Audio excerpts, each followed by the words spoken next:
سؤال حابب كده نفكر فيه مع بعضين. عارف ايه الوقت اللي انت فعلا ما ينفعش ابدا تذاكر فيه؟ ومش هقول لك زي الفيديو اللي فات، الفيديو بتاع النوم، ان انت ما تذاكرش على وقت النوم، لا، انا بتكلم وقت محدد ولازم أن تصحى فيه، بس ممنوع منعا باتا انك انت تذاكر فيه. ايه الوقت ده؟ حابب كده لمح لك بحيث ان احنا نعمل عصف ذهني مع بعضينا واوضح لك حاجه مهمه. في وقت كده لو انت ذاكرت فيه تلاقي نفسك اتوترت جامد واتضايقت ووشك قلب وجاب الوان، وغالبا مثلا لو انت في بطنك شويه اكل حسيت ان الاكل فجاه اتهضم، ولو انت مش واكل تحس نفسك جوعت. ايه الوقت ده؟ الله ينور عليك. اول وقت من الثلاث اوقات دول هو وقت ما قبل الامتحان مباشره.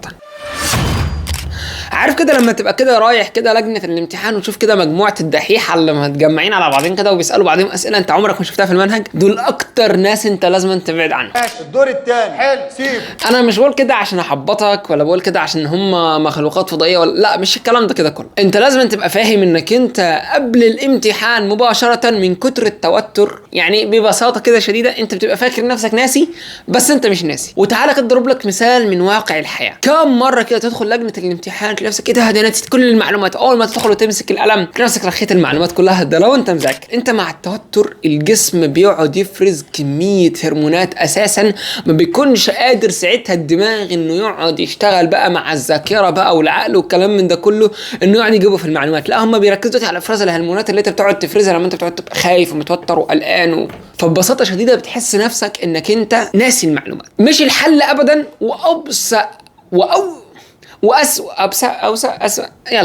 وأسوأ حاجة ممكن تعملها انك انت تراجع في الفترة دي. عارف ليه؟ لانك انت مع الوهم انك انت ناسي، مجرد ما هتفتح الكتاب تقول ايه ده انا مش مذاكر كل ده انا مش عارف ايه. اياك ثم اياك اول وقت انك انت تذاكر قبل الامتحان. تعال كده نشوف الوقت التاني. الوقت اللي لو انت ذاكرت فيه انت مذاكرتك فيه مش هتفيد وهتندم على الفاضي. الله ينور عليك. هو ده الوقت التاني.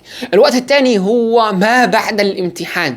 تقعد كده تراجع ده انا حليت صح ولا حليت غلط. بالله عليك سؤال واحد عاوزك تجاوبني عليه. ايه فايدة انك انت تراجع دلوقتي؟ هل هتغير الاجابة؟ لا مش هتغير. فلو هي صح ولو هي غلط هتندم.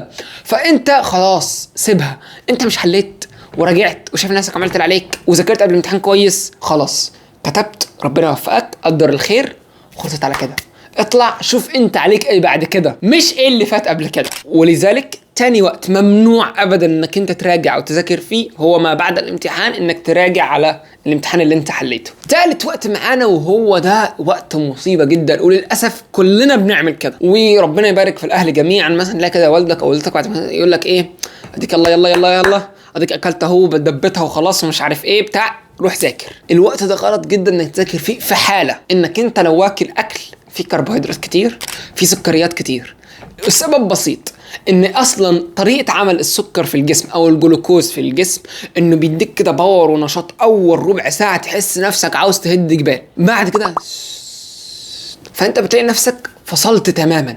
فانت بتدخل تذاكر اول ما بتخلص اكل، خلصت بقى ودبيت وحبست بالشاي وكلام من ده كله ورحت قاعد على الكتاب 10 دقايق يا معلم، هم 10 دقايق.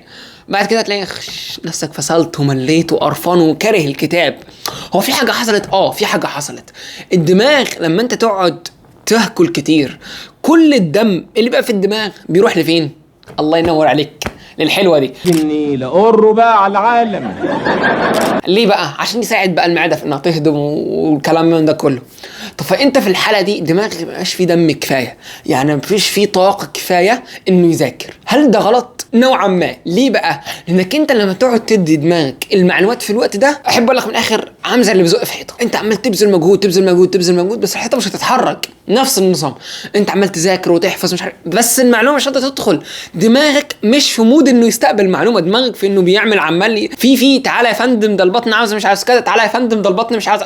فانت في الوقت ده دماغك في حته تانية تماما، في هضم الاكل، مش في انه يركز معاك. يقول لك يا عم حل عني دلوقتي، انت المعلومات ايه دلوقتي؟ انا دلوقتي عاوز ان انا اهضم، اخلص دي وابقى فوق لك.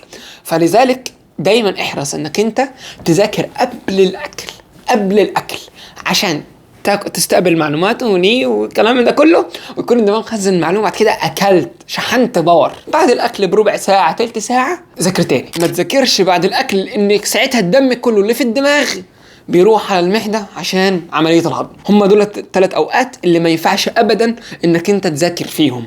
اول وقت قبل الامتحان مباشره، انك تكون متوتر وخايف وقلقان وحاسس المعلومات راحت منك، فاول ما تفتح الكتاب هتلاقي نفسك اتوترت زياده، المعلومات دي هتحس نفسك اول مره تشوفها في حياتك.